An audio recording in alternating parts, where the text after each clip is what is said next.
La famille, source vive et sanctuaire des vertus nationales. À l'heure où nos sociétés s'interrogent sur leurs racines et leur devenir, Monseigneur Henri de Lassus nous rappelle une vérité fondamentale. Si les hommes passent, les institutions demeurent. Au cœur de cet édifice social, la famille s'impose non seulement comme une nécessité humaine, mais comme une institution de droit divin.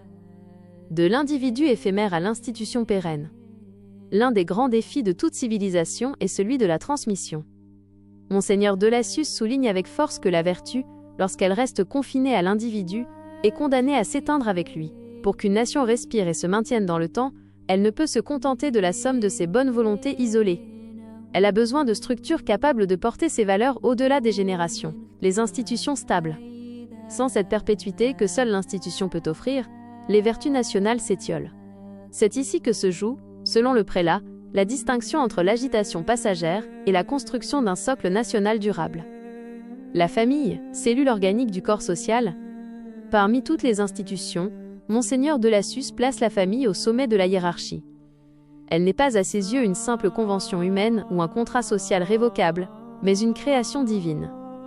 Elle est la cellule organique, cette unité de vie élémentaire sans laquelle le corps social tout entier ne serait qu'un amas inerte.